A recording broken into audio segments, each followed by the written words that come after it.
So, welcome. Today we are going to talk about raising your vibration. Do know that we've made an announcement, so you may see some others join us, which welcome. Thank you for joining us. That's cool. My name is Lindley Van Single, and I am a student of Light Language University, and today we're going to talk about raising your vibration. So we're going to take a deep dive into what this is, tools that maybe can help you, and we're going to meet our panel of experts that are going to talk about this today. Experts, yes, absolutely experts. Light Language University is presenting this panel today, and I do want you to know after today's session, we do have a plethora of resources on Light Language University's websites, from recordings to podcasts to guided meditations to many of Anna and the university's teachings. So know that there's so many good things for you to learn out there after the session. And then if you have an appetite, you can also talk to some of our ambassadors that have flyers and other resources at the table right outside. So to get started, our first 45 minutes will be talking to our expert panelists, and we're going to start at the far side of the table. And Mary Ellen, will you please introduce yourself to our audience? Hi, my name is Mary Ellen Dorey. I am a clinical and holistic aromatherapist, Pilates instructor, reflexologist, and energy worker. I do a couple of different modalities, Reiki and Trinity, and also something called Agreement to Heal. I'm in Plano, Texas. Thank you. And we also have Dr. Rusty Barrier. Okay. Hi, as you heard, I'm Dr. Rusty Barrier. I'm a psychologist, licensed professional counselor and supervisor, Reiki master teacher, the list goes on and on and on and on. At the moment, my wife and I are in the process of opening a new wholeness center in Richardson, where a lot of us get to come and play and do these kind of things with folks all the time. So, thank you for being here. thank you. And then we do have the founder and chief practitioner. I just made that up, Anna, but I like it. Anna Noyes, who, much like Dr. Rusty Barrier, has quite a few different certifications and modalities of energy that she practices, including light language. Anna, would you like to add on to that? Oh, that sounds good. Okay, you like that? I'm going to add chief practitioner to the website. We can say that? And then we've got Kelsey Hart Black. Would you like to introduce yourself to the audience today? Yes, hi. My name is Kelsey Hart Brock. I'm so sorry. Oh, no, that's okay. It's okay.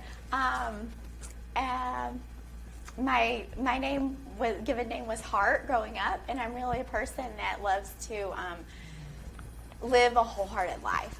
And I'm on a healing journey. I'm really an explorer of life. And I wrote a children's book. It's messages from spirit animals, and it just really came through to me and through me. And I'm really passionate about reconnecting with kind of the magical child inside, and also reconnecting with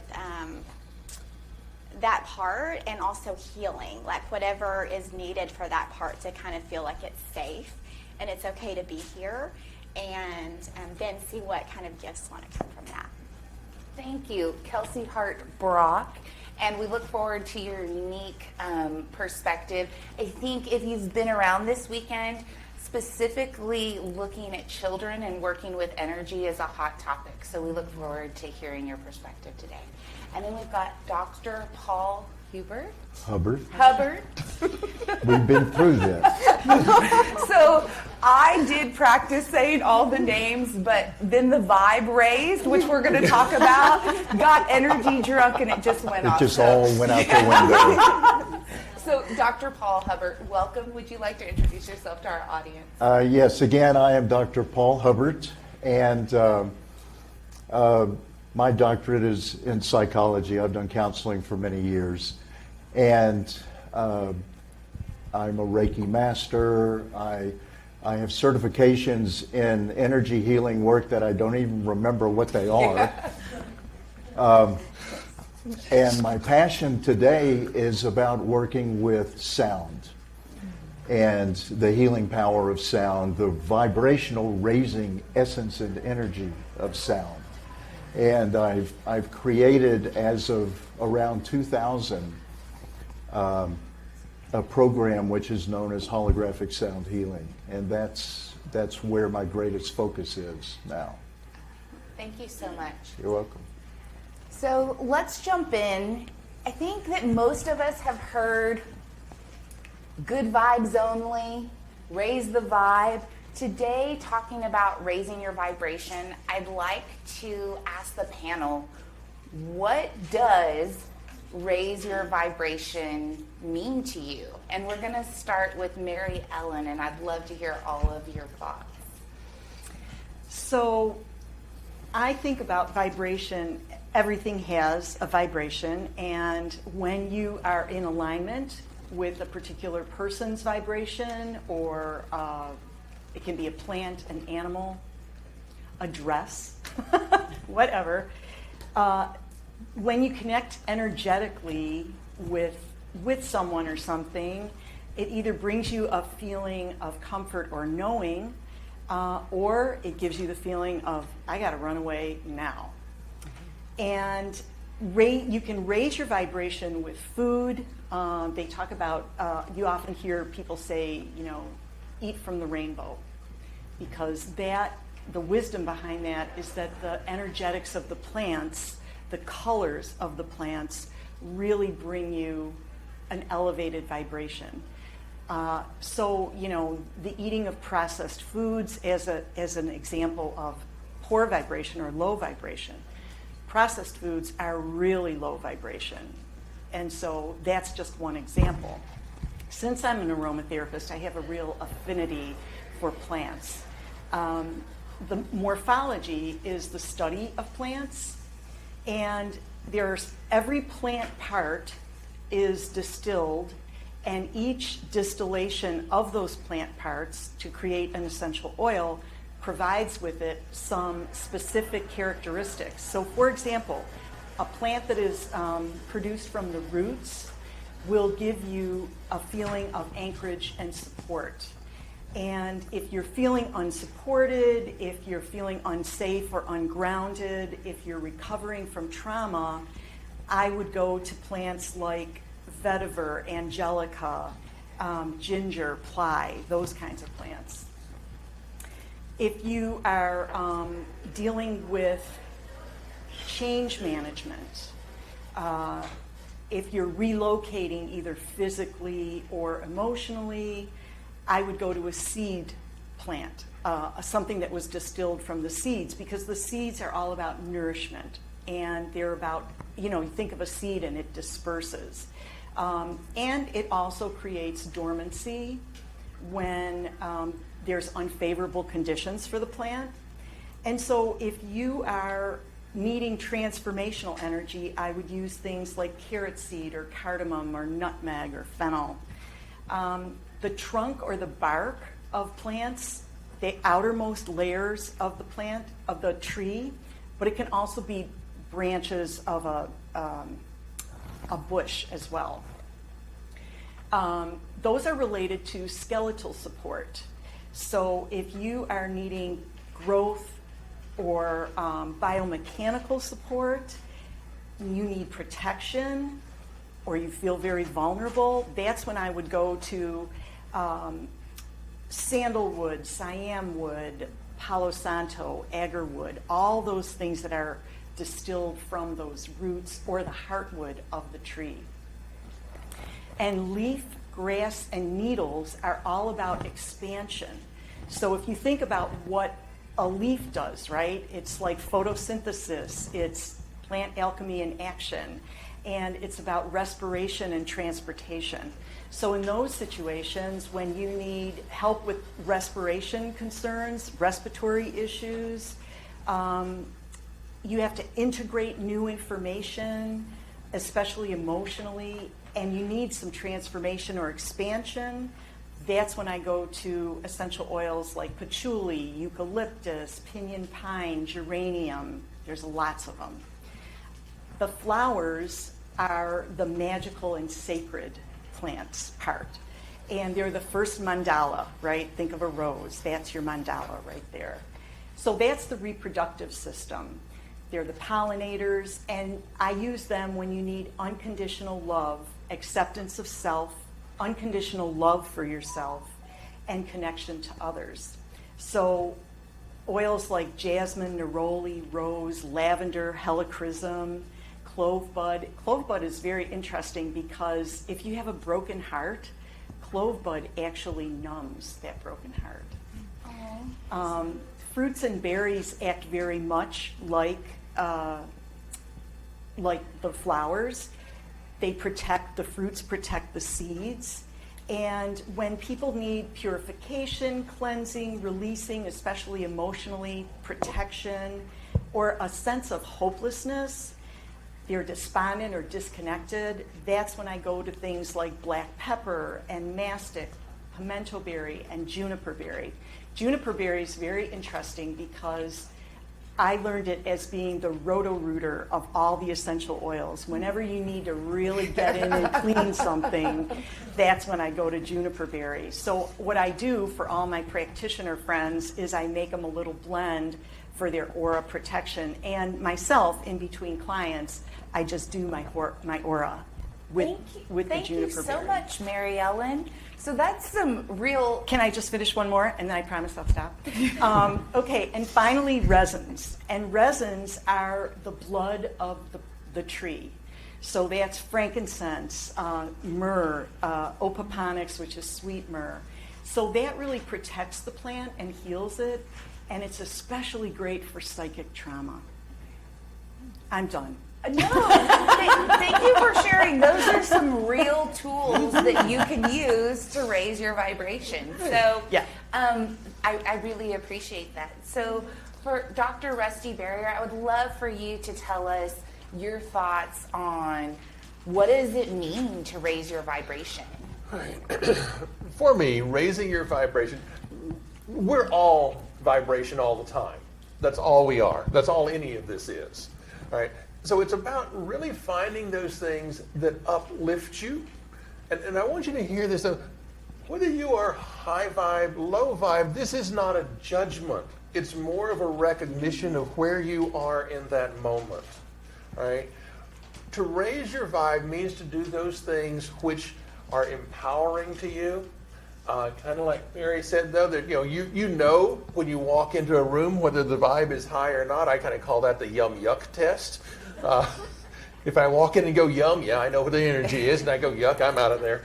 But that for me is what raising your vibe is. It's just choosing to do the things that make you feel better about yourself and about what helps the planet and the community around you. Thank you. Anna? Oh, I'll go last. Okay. I just had a big aha.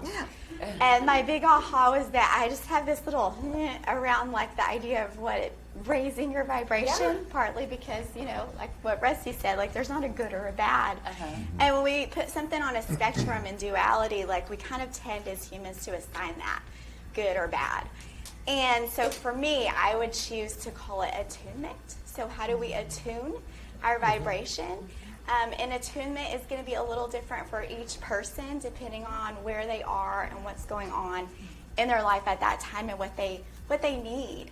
I believe we all kind of have a home frequency, and sometimes as we move through this physical life, things kind of come in that kind of tweak it and kind of get stuck. And so attunement would be releasing those things. There's so many ways to do that. Validation, self-love, and just playing a little bit with whatever it is that's going to kind of tune your vibration, your frequency to what feels like home. Kind of like tuning a guitar. Yeah, until it just has that resonant sound. Thank you. Would Are you you, like to? are you going to introduce me? Can you tell I was avoiding Dr. Paul Hubbard? Did I get it right? Yes. You did. You did. So for me, and like has been said, everything has a resonance, a vibration to it. And as being a sound healer, I'm very conscious of that. And literally everything has a vibration to it. Your body is like a symphony of sound because there's so many different resonances within the body. And raising that vibration, there truly is no judgment, Right. about where a person's vibration is. It's just, now you do have a judgment or a discernment of whether you want to spend time in that place or not. But some of the things that I do to assist others in raising their vibration is activating their light bodies and connecting more with the oneness of everything. And whenever you can laugh, whenever you can find humor, you're clearly raising your vibration. Yes. And that's a great thing.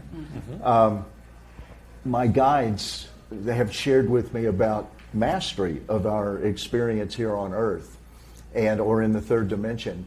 And it's all about raising your vibration, and it's all about being unattached to the things that go on around us. When we experience something painful, hurtful, or joyful and happy, being unattached to those, not detached. Detached is more like it's a version of denial.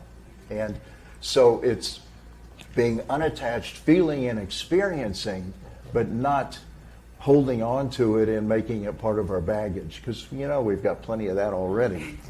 So it's that path of mastery for us and of raising our vibration. It's just about moving through life and through life's experiences, but very clearly experiencing and feeling, but just allowing ourselves to be unattached to the experiences and let them go on and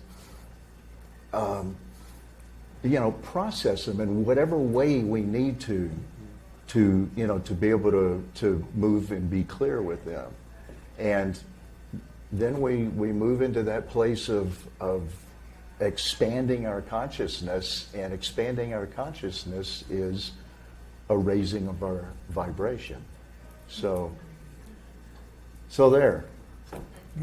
That's Thank you. That was amazing, yeah. This whole group, just being with you guys is awesome. The plants and the energy, and I'm really excited to be on this panel with you guys. I'm a little drunk with vibration because we've been doing a lot of energy work and speaking, and so I have to admit, just being in the presence, and something to remember is that 30% of your soul, your spirit, is in your physical body. The other 70% is out here. So you can see how we're overlapping, and just by us sharing, or look at you, you're sharing this frequency with each other, and you're raising it. So being in the sunshine, doing something happy, enjoying something you love, and sharing that, you're raising your frequency, and you're helping others. And so I think what I want to add to that is that when you walk out of here today, you are going to be affecting everyone. And what you are putting in or thinking is going out in the field and sharing that. So I think it's really important to be conscious of that. So I'm just going to bask in everybody's energy. Thank you. And just get a little drunker. I was going to say, I kind of started this out energy drunk. Hey, energy drunk doesn't give you a hangover. Yeah, That is true. You can still drive. let's hope not.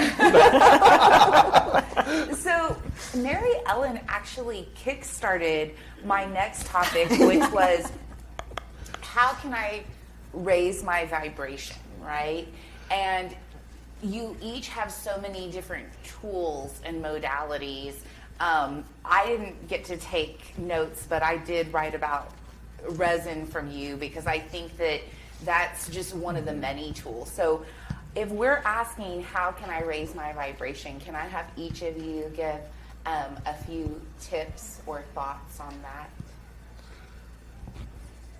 Sure. Where are we starting? Yes. Okay. We're gonna snake back. Go ahead. Okay. Things you can use. All of us have tons of tools that we can talk to you about. Sound, aroma, everything. Mine that I love the most is breathwork, because the breath is kind of like the cosmic colonic that you were talking about a while ago. Our Roto-Rooter, it just clears you out very quickly.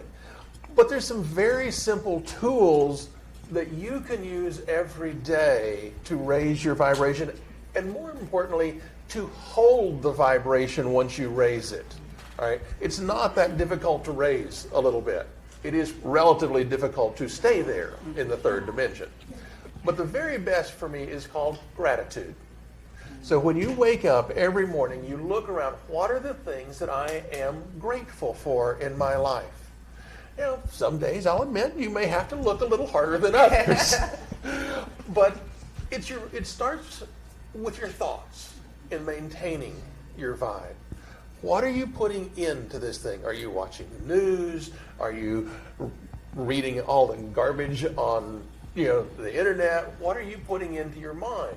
If you're putting in positive things, positive thoughts, you're looking around to see what is it that brings me joy. Paul said laughter.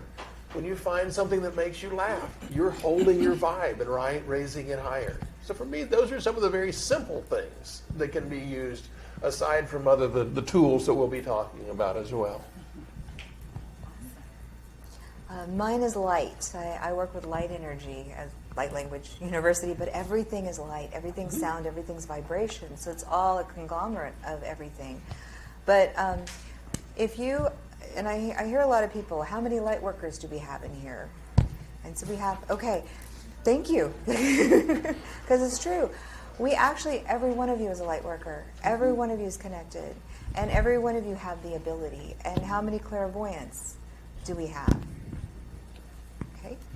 Okay. Well, every one of you are. Because if you daydream, or if you remember what you had yesterday and we think in pictures, you are clairvoyant. And if you can hear your sound of your voice inside of you, or when you think, I know I read silently, I can hear my voice, or I hear my mom talking to me, or my husband, or kids, you are clairvoyant. You're picking up those energies, and you're already starting to translate them. So I think it's really important, and one of the tools that I like to use is bringing light from the crown up from the soul star and bringing it down through the chakras. And by the way, I can charge you $250 to do your chakras, or you can do it free and just bring that light, because gold light is source energy, white light is purity. And when you mix the two together, which is sunlight, and you bring it through those chakras, it does the work for you. Thank you. For me, I would say it's play. So, like maybe making a list of 20 things that would just be fun to do, would just light you up. And there's no condition. You're not trying to even, you actually even have to take off the condition that you're trying to do anything, because it's like restoring yourself to this innocence of a child. And so recently I found some tadpoles at the nature preserve. And so I just let myself be in wonder of these tadpoles and what would a child do with these tadpoles? And it was just so fun. And I would just also add nature, because being in nature kind of helps us to find that attunement, kind of things just kind of fall away, and all of a sudden we're in a little bit more coherence. without as much kind of work or effort on our part, because nature assists us with that. You know, and for me, you know, in talking about food and the things that we eat, we don't always have the opportunity to have, like, you know, top of the line, perfect food to eat. So no matter where it comes from, I bless and I energize my food. And that raises the vibration of it. I don't care what restaurant I'm in, I'm going to bless and energize my food. And so that's just a really simple thing that, you know, it's like garbage in, garbage out. Right. So if you're putting good stuff in, you're going to raise your vibration. So that's one of the things that I do virtually every time I eat. And there are occasions where I forget, and it's like, oh no, and then I'll just bless my stomach. You know? And another thing is about gratitude. You know, you mentioned gratitude. That is like key. You know, anytime you feel yourself, you know, I practice a sense of gratitude every morning as part of my routine. And this is something that you can do anytime, any day. You know, if things are weird, if you're in traffic, you know, which is always weird, go to that place of gratitude and it will just, it just will shift things so quickly. And if you find yourself continually going back, do some forgiveness work. Mm-hmm. You know, find somebody to forgive, and it will shift your vibration. You know, it will raise things and help you to move into a place, a sense of greater balance. You'll just be more comfortable in your body, you know? And I think that's I think a lot of what we want is we just want to be comfortable in our bodies, in our skin. And be happy, you know? Don't worry, be happy, you know? And you know, it's like everybody has said something that's really unique. Nature, you know, it can just bring such a sense of peace and calm, and that's definitely a vibration raising experience. Thank you. And Paul, wouldn't you say if you can't find someone else to forgive, you can just look in the mirror? Yeah, you can. Yeah. So true, yeah. It is an option. Thank you. I feel like you gave us all homework and things that we can employ starting now. I guess my follow-up question would be, and I'd love to toss this out to Mary Ellen, I'm practicing gratitude, I'm going into nature, I'm blessing the intake. How do I know I'm doing it right? Well, I think if you feel at peace, if you feel comfortable in your own skin, you're doing it right. and your intention. It's Exactly. simple. It's not like there's not a very specific way to do it. You just set your intention and know that this is what you're doing, you know? And don't complicate it. Just keep it simple. Mm-hmm. I love it. Keep it simple. I'd love for one of you to take this question. What is ascension flu and a healing crisis? Can you talk to us about that? Go for it, Anna. Oh, I noticed you pointed at me. When you do a lot of energy work sometimes and you purge, sometimes your body is not ready to hold the light or the energy or the frequencies, and sometimes you'll feel like you're sick or you have the flu or you'll need to go to the restroom a couple more times. But drinking water, relaxing, allowing it. But what a great experience to allow that stuff to come out that is holding you down and keeping you stuck. So that's what I would say.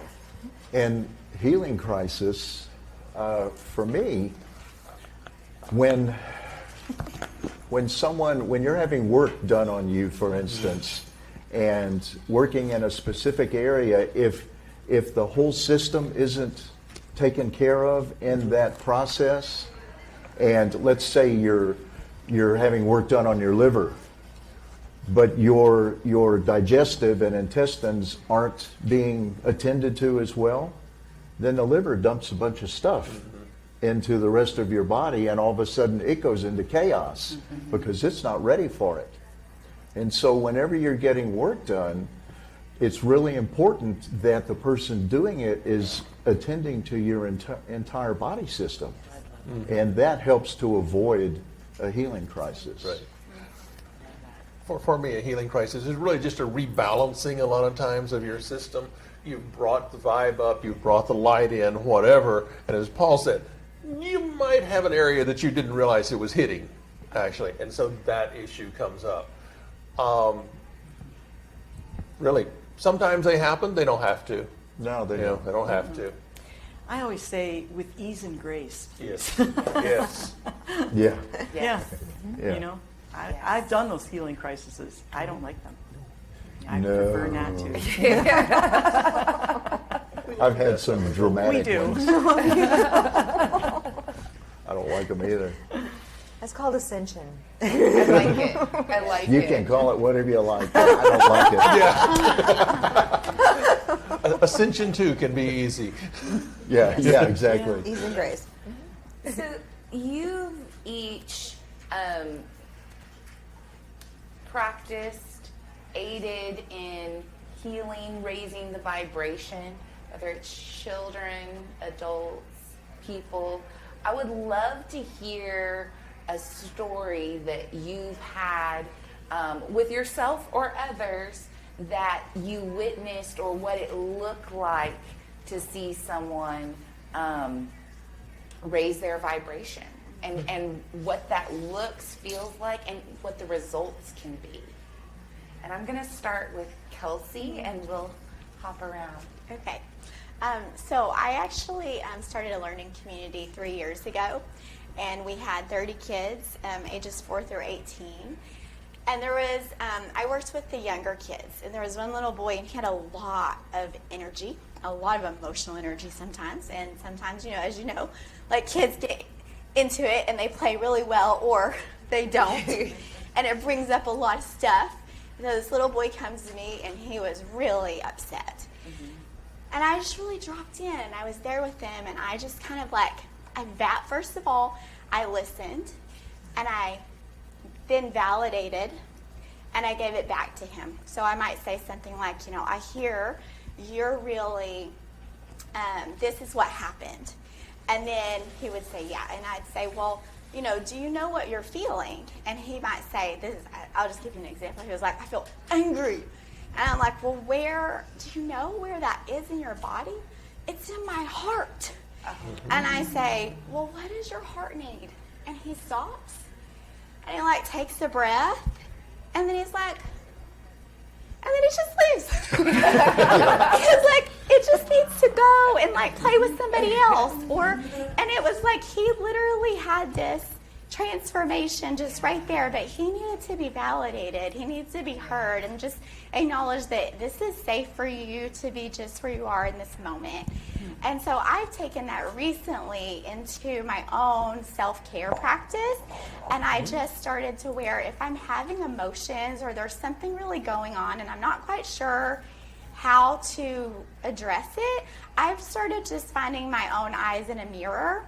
And I just sit and I kind of like see what's there and listen and really feel in my body. And I'll even validate out loud what I'm feeling. And it just, I go through this journey, and it's like, as I'm doing so, things just are falling away. That energy is dissipating, and what is coming to the surface is love. Like, it's just this pure energy field of love.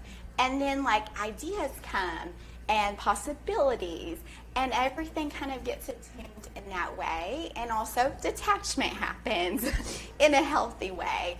And so those are two stories that I share about like how we can have that practice of caring for ourselves or others.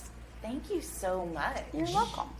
Who'd What a, like to share what a next? great resonance Yes. here. We're all feeling. I know, it makes me feel good. Yeah. Who'd like to share next? Are we? Okay. You're on. So the question was an example of when we've seen Yes. vibration raised? Yes. All right. I will try to do this with a straight face. Okay. When I began my career, long ago and far away, I ran what was called a Center for Attitudinal Healing in Corpus Christi, Texas. We dealt with adults and children with catastrophic and terminal illness, right? Not a time you're really worried about your vibe too much. You're worried about all the emotions. But at the same time, what our teaching was is love is all there is and we're all one. And that's a very important thing to remember as well. But this instance that comes to mind of watching it happen and unfold is I had a husband and wife, mother and father, come into my center to talk to me. Now, we're talking deep South Texas here, and they're really hardcore fundamentalist Christians. But the problem was, and why they came in, is they found out that day that their 40-plus-year-old son was, 1, gay, 2, had AIDS. Okay? And Dad would not say a word. That was his whole expression the entire time. And I just smiled and said, come, come. Well, they began attending our groups. And the first thing I noticed is Bud, that was the dad's name, suddenly became our welcome committee. He wanted everyone to know how much this place meant. Then, there was the night that for whatever the reason in the group I was running, I opened a channel and basically was saying, beseeching, if there's something you need to say it now. Say it now. 2 days later, the mom called me and she said, I want to tell you something. Okay, sure, cool. And she says, Marvin called us today. That was the son. And she said, Bud was pacing while I was talking to him. Pacing, pacing, pacing. And she finally said, I think your dad wants to talk to you. He took the phone.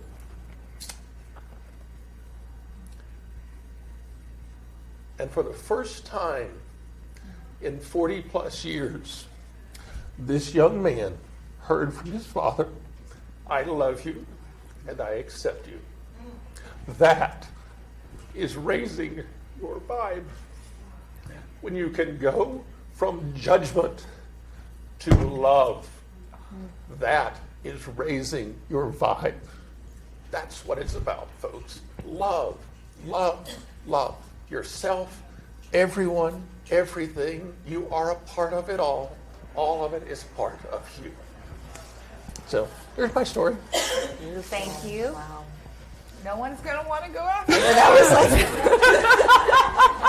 You raised the vibration. How do you top that?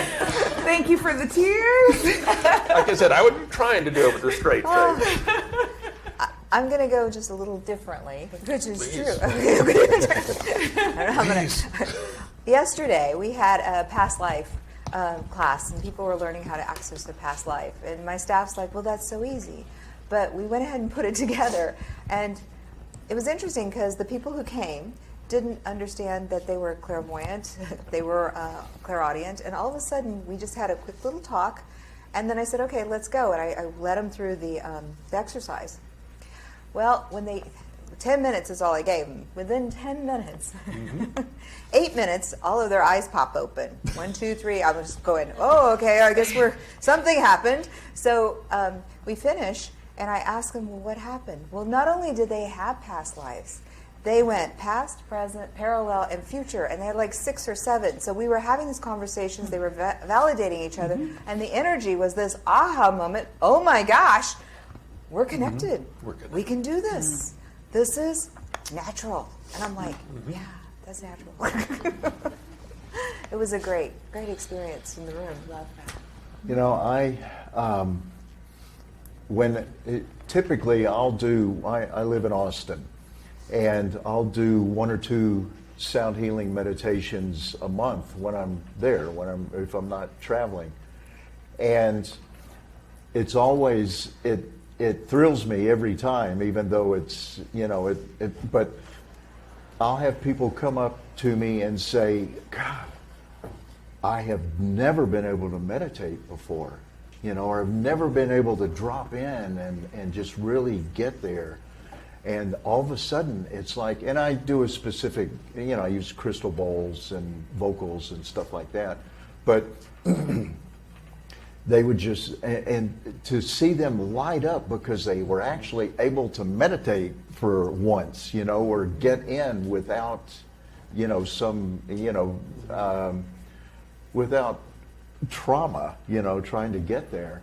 And just to see people light up when they have an awakening. I take groups to Egypt, and same thing. They'll go into a particular temple, and it's like they'll come out, and it's like they're glowing, I mean, it's just transformations that you see in the work that we do. It's like all the time. And it's so reaffirming to me, and probably for the rest of you as well, that we're doing the right thing. That we're doing more good than not. So that's just Thank you. And Mary Ellen, you kicked us off. We're going to head into Q&A next, so I would love for you to share with us your story. So I had a gal on my table, and I was doing an energy session with her, relatively young woman, and she had a couple of small children, and it was the second time I had seen her, and she brought her husband back with her, which I thought was interesting because she asked me, can my husband sit in while I do this? And I was like, well, if you two are okay with it, I'm okay with it. And he was sitting in the chair, and I didn't know this about her from the first session, but I started out and I was balancing her chakras, and I'm doing the root chakra, and everything seemed really good to me. A little bit of everyday gunk, got rid of it, and but solid. And I moved on to the second chakra, and I'm on the third chakra, and she goes, wait. Let me go back to the first chakra. Is everything okay there? And I said, I'm getting total chills.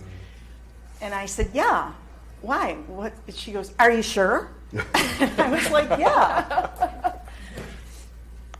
And she burst into tears. And I said, what's going on? And she goes, I tried to kill myself about 1.5 years ago. And she said, and I've really been working to stay here. And she said, and you're telling me that I'm really here and my chakra's really here? Yeah. And I said, yeah. And I was really casual about it, I think, because it really felt so good. I didn't notice anything that I needed to express, I wasn't worried about anything. I was like, no, everything's fine. And it was like the two of them in unison just were, I could feel the whole vibration of the room just, pew. It was awesome. I love that. I know, 2 small kids, I love that. Yeah. Thank you so much. This has been so informative on tools, experiences. We have about 15 minutes, and I think we probably have some questions in the audience. So who'd like to ask the first question? Not everyone at once. Yeah. I'll ask the question. It's directed mainly to Dr. Hubbard. I'm wondering, when you're using sound to do the healing or maybe raising of vibration, are there particular aspects or parameters that are important? For example, would the spectral profile or the harmonics be important, or do you need to use more pure type tones? Can you address the sorts of sounds that you use to accomplish different ends? I can, and it's real simple. I just leave it up to spirit. Yep. I don't know what's going to come through, and I don't know what's going to be best for you. Right. So I tap in, working with your higher conscious, your guides, my guides, whatever other masters that might be working with us, and they bring through the vibration. They bring through the sounds that are going to be most appropriate for you, for what it is you're asking, for whatever's in your highest good. So there's no, I don't take particularly a scientific approach. And sometimes that will figure in a little bit, but mostly it's intuitive. It's whatever is coming through. You're welcome. Great question. Thank Yeah, you. that's a good question. Do we have any other questions? Yes. I have a question about, I heard when you said that one of the ways that we raise our vibration is embracing the oneness, that we are all part of this one entity. And I was wanting to know, how would you, any of you would speak to us seeing ourselves the same as like what we consider like a criminal, like a homeless person or a pedophile, or, you know, how do you connect with being one, those kind of things? That's what they do, not who they are. Right. In a simple term, they're still divine beings, even though they might be doing crappy things. Right. And just tap into that part. Yes. So separate the acts From the individual person or their from the soul, from their soul essence. Right. Separate the act. And there's also, oh, sorry. No. There's also soul contracts that we do, and sometimes we do, where you've got the antagonizer and you've got the protagonist. So we come down and we try, it's really, what Shakespeare said, all the world's a play. We do come down to have these experiences and to feel what that's like. So when you look at the contract or the soul contract, or you look at the agreements, then you're kind of feeling around to see, okay, well, this was something that happened. World War II didn't happen just spontaneously. I mean, that was really contracted. And a lot of people, as the atrocities happened, did sign up. And me personally, I had 5 lifetimes parallel, as we know, in that time. And there were times that I was the victim, or as in the concentration camps, and there was times that I was the perpetrator. Because the soul is just not one part, it is many parts, and it's having many different experiences. So. And one of the, if you think about the term of oneness and duality, okay, oneness is we'd all like to get there, but honestly we get a little bored when we get there. Because there's only one of us, and there's nothing to do and nowhere to go. All right. In duality, you have to have a positive, you have to have a negative, right? You have to have, as Anna said, the perpetrator and the victim, right? When you begin to shift your mindset beyond duality, and it really for me has been a remembrance constantly, we are all one. I can now look at you, I still see the body, I see the bun on top of the head, the whole bit, but I also see your soul. I tend to see that through your eyes more than anywhere else. Again, back when I was running the Center for Attitudinal Healing, during that time in Corpus, there was an active pedophile that was caught. Had a birthday book of over 100 young boys, right? So we were doing all that. Well, I went into a state of being really angry about what he had done. Because I was out there in the community finding these boys, bringing them, helping them get therapy. And I happened to be with a mentor of mine, Dr. Jerry Jampolsky. And Jerry looked at me as I'm babbling off, and he says, Rusty, stop. Okay? How do you see the pedophile's essence as being love? That took me a while. Oh, shut up. That was not an instantaneous raising of a vibration. But what happened, I had to look at what happened in the community because of what he did. In that community, because of that instance, suddenly the military, the churches, the counseling agencies, everyone came together We literally formed the first Mayor's Commission on AIDS in the state of Texas to address these issues. All right? The schools begin to talk about pedophilia, how to protect yourself, what do you need to do if you're actively sexual. All of these things came about because of this horrible, horrible event. All right? So that's how, for me, I look at it. How is the essence of that person still loved, as Paul said, in spite of what their behavior? Because the behavior is not who they are. And hurt people hurt people. And so if you can look at the woundedness of that person, that helps to give you a little bit of compassion for them. Does that make sense? And they like looking for that compassion. You know, it's like what that does is it gives you an opportunity to practice unconditional love. And it ties into some of the things that have been said, that we all come in and have particular agreements and purposes, and like I use Hitler sometimes as an example, you know, and look at all of the opportunities for growth and change that has come about because of that, the heinous acts that occurred during his time. I mean, it's like everything, it all has potential for us to grow and to learn and to raise our vibration and move through our own stuff. You know, so it's all a gift, and it's all about finding the gift, whatever that might be. Yes. Thank you. And that's, Paul, that's great. That's very important. Don't refuse to accept the gift because you don't like the wrapping paper. Yeah, yeah.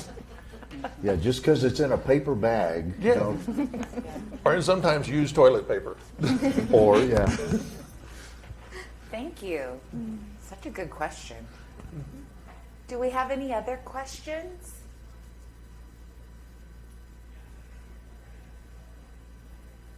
Dun, dun, dun, dun, dun, dun, dun. So, I knew it. Go ahead. Dr. Paul, with the sound bowls, they have different shapes, sizes, diameter, and things of that nature. Some individuals are more sensitive to the high-pitched sound and vibrations, things of that nature. Do you have like a suggestion as far as what particular size would be applicable for a person who's more sensitive? They like the energy, but just the sound is a little bit too high. Too harsh. Yeah, too harsh. Yeah. Well, and I understand that. Some of the higher pitch bowls, they start to grate. They can grate on me too. So use a lower tone and go with a little bit larger, and I don't mean like big, just typically like if you go with a 9-inch bowl, you can get a nice lower and middle tone through that size of a bowl, 9, 10 inch. 8 inch, you're starting to you know, you're treading on thin ice, in a manner of speaking, as far as going to the, you know, it ending up in the higher tones. Because when you go from a 9 inch, a 10 inch, it drops into a lower octave. So you'll have a more pleasing sound for you. And another thing, on the higher pitches, sometimes that you'll have a discomfort with that because it's doing something, it's working on you. And if you can just sit with it for a little bit, good chance it will clear whatever it is that you're feeling, and you come back and do it again and it's gone, and you're not having an issue with it. Thank you. the same thing with frequencies and like a rose. You may not like the smell of roses, and you can verify for me, but if you don't like the smell of roses, it means you need more rose. So the more that Yeah. you get that, and then all of a sudden you go, oh my goodness, I never smelled a rose. A rose smells like a rose. It smells so good, you know, because you need it. It raises your frequency. And rose, by the way, is a high frequency of energy. So It is. just a different aspect of it. And remember, in order for an oyster to make a pearl, it has to be irritated.